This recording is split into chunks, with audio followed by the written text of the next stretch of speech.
Arguably the world's most valuable commodity, data is changing the way the world works. Fast-growing mobile data traffic, cloud computing traffic, as well as the rapid development of technologies such as artificial intelligence and the Internet of Things, all contribute to the increasing volume and complexity of data sets.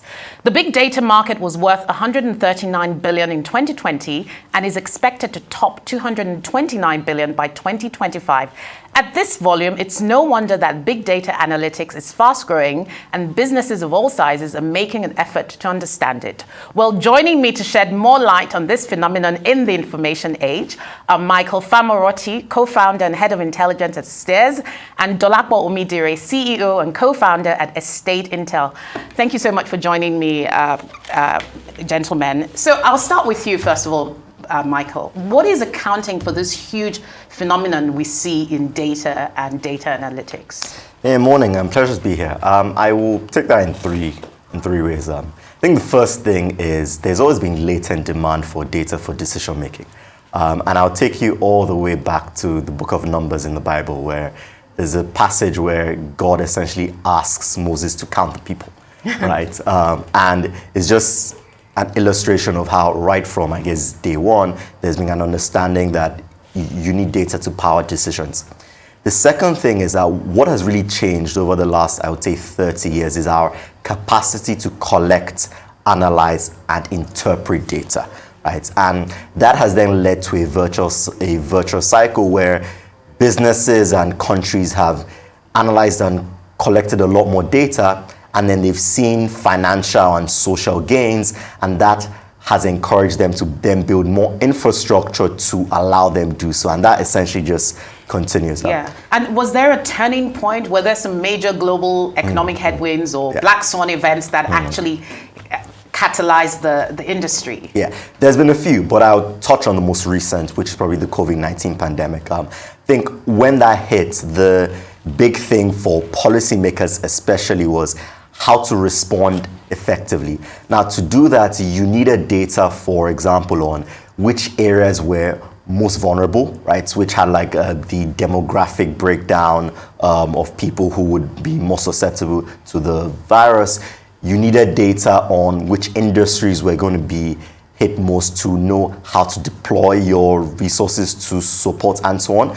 So there was an uptick in demand, not just for data generally, but for real-time urgent data. And then that also catalyzed a revolution in that year, a lot of countries and companies then put in place infrastructure to collect that kind of data going forward. And on the social side, what that means is, at least in developed countries, we're a lot more prepared for the next public health crisis because the data infrastructure is already there to collect what is required. Thanks for that perspective. Interesting example from health. So, Dolapo, Estate Intel is focused on the real estate sector. How did that come about? Was it your recognition of a gap in the market?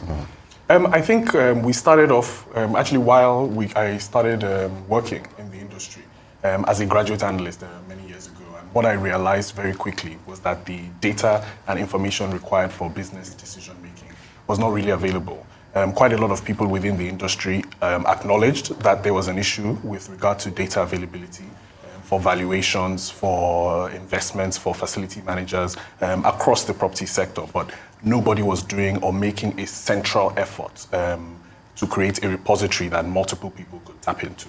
What we had was multiple businesses, sectors having siloed databases, which really made it difficult for there to be an accurate representation of everything that was going on in the market. So I think at that point, actually, we started off really just documenting stories and projects that were ongoing in the market, and the response from the market was really, really positive. So we snowballed into where we are now, and right now we're tracking hard and soft data points in the real estate industry.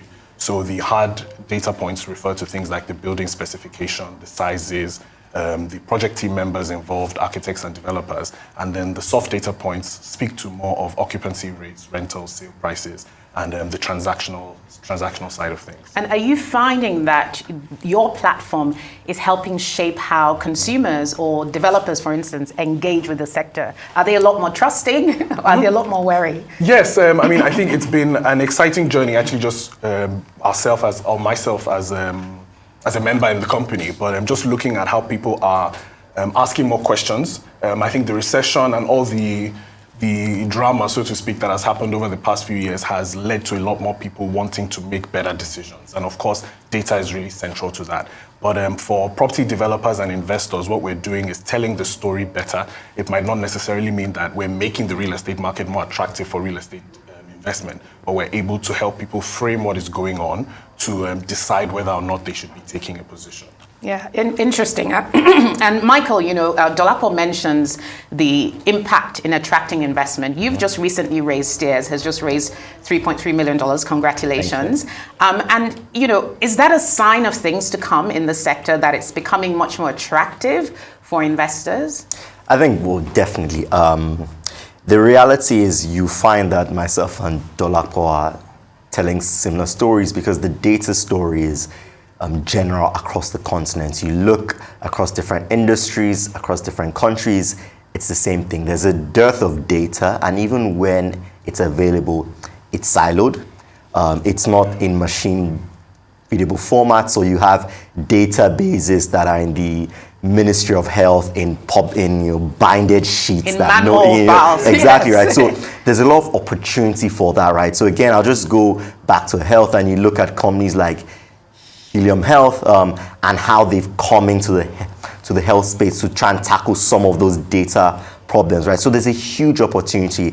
As he said, there's a culture shift now, and people are understanding that data enables more effective decision making, right? So for institutions or people who make high leverage financial decisions, there's a strong demand to empower and invest in companies or places that can enable them to do that on the continent going forward. And you say that people understand the importance of data. Now, a question for you both is this market used to paying for data services?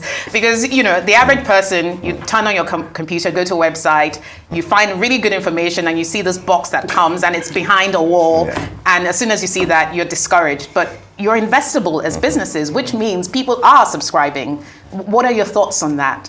Yeah, so I think the reality is we are still at the early part of the curve. A lot of the culture and understanding in terms of being willing and able to pay for information services is still abroad, right?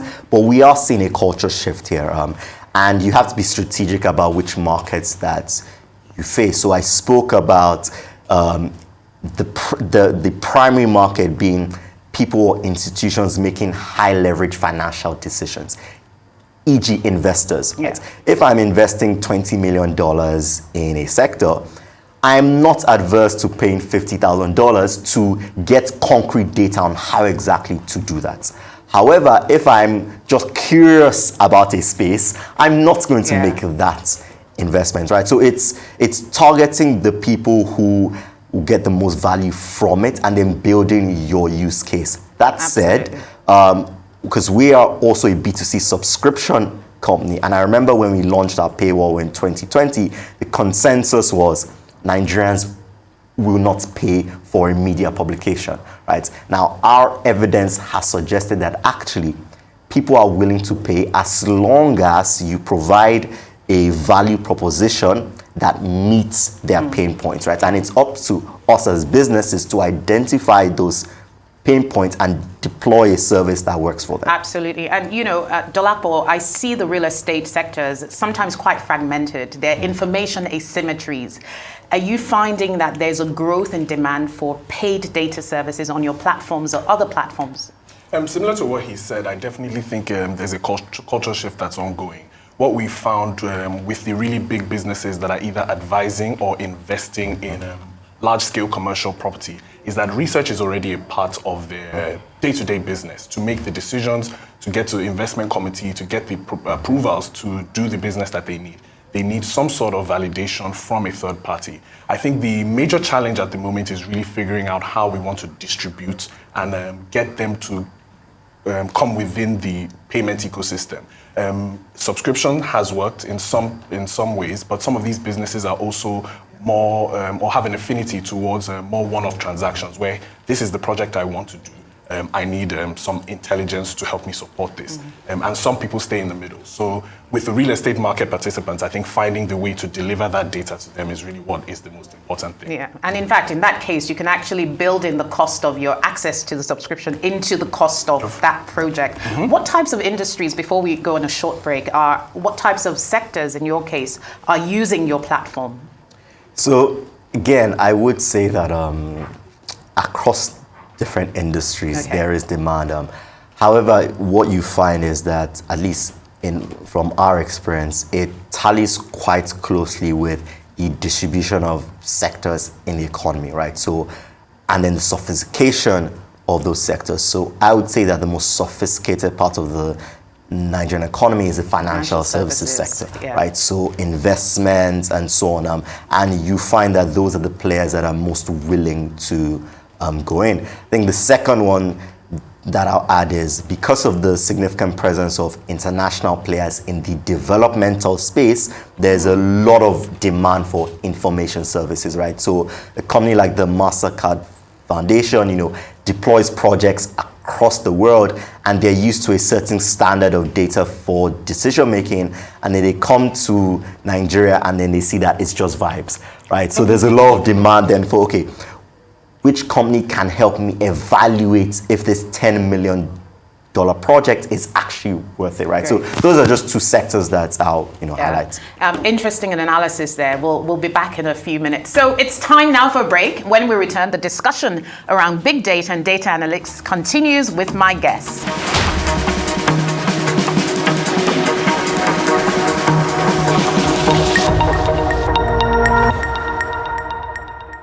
You're watching Business Week here on Arise News. You're watching us talking to Michael Famoroti, Head of Intelligence at Sears, and Dolapo Omidire, co-founder and CEO at Estate Intel, about the incredible growth of big data and data analytics. So great to be speaking to you, gents.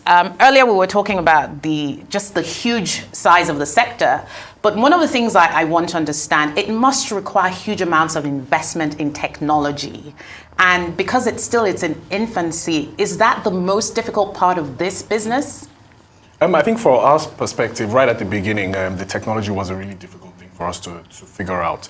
While dealing with real estate and making sure that we are building a scalable database that will also function effectively when we start collecting information in other countries was a really serious concern, and we didn't want to be doing it in, of course, the really traditional places that people just keep information with, like Excel. So what we did was really invest in, an engineering team that was able to help us deliver that. And right now, I think that is a pretty straightforward part of our business. But in terms of how it functions, what we just have is a platform that is able to collect and analyze all the data that we put in without us doing much work. So it helps us really analyze and distribute our information much easier. I'm really curious about this. Are the people you're interfacing with your clients, are they data scientists in companies, or are these just normal teams like operations and business development? So I think it depends on the type of client. So we have clients and developers that we're dealing with, the real decision makers in the company, and they have a research question that the subscription or the report that we're going to provide helps them answer. However, where we have the most fun actually is when we're working with companies that have data scientists or research analysts, because they can really dig in with us, interact with the data, and actually give us the feedback that we need to keep improving the platform. So I think it varies, but the type of people that we are interacting with mostly are the big decision makers, not really the data heavy guys in the company. But we are seeing that more and more companies are integrating research teams into their companies, and those are the types of clients and people we actually enjoy interfacing with more. And the question I think a lot of viewers will have is data privacy. What does that look like in this market? Who is regulating the data providers? It's a good question, and it depends on, I think, also the market that we're in. Right now, we have quite a lot of internal policies that we've created, firewalls, where people are not allowed within the company, can't see what other people are working on. The technology also helps with creating that safe space for us to keep data. And we regularly test it to make sure that it's not vulnerable to attack. One thing that we have seen recently is when we opened up or we launched our report in Nairobi, our pipeline reports that talked about what's under construction. The partner that we signed an agreement there with required us to become compliant with the Kenyan data policy. So working within multiple markets, I think, is where it gets a bit more complicated, because you then have to figure out a scalable model to ensure that your data collection, data privacy models and systems apply across every single market that you want to operate in. Yeah, and Michael, any thoughts on cybersecurity, data privacy? Yeah, so very similar experience to Dolapo, but I think we've been lucky at Stairs in two ways. One is that the original founding team had a CTO already. So in terms of scaling our technology, that's the chief technology officer. Yeah. From day one, he had that experience and he's been with us from day one. And it means the other commercially focused founders could sort of turn away and trust him to scale their business. And then when it comes to data as well, again, we've been super fortunate because another of my co-founders actually has a master's in data science from Oxford and actually started a PhD on data privacy, right? So we are actually local experts on this area, and we've done projects and work around data privacy and protection and cyber security. In fact, we currently have projects on those. So for us, it's been easier to handle because we already had internal expertise, and even for our businesses and clients, we focus on building that capacity. So all that has had to happen is that we then turn it inwards to make sure that our own house is in order. Thank you so much. This is such a fascinating conversation. Dolapo Omidire of Estate Intel and Michael Famoroti of Stairs. It's so been great having a conversation with you. Thank you very much. Pleasure. Thank you.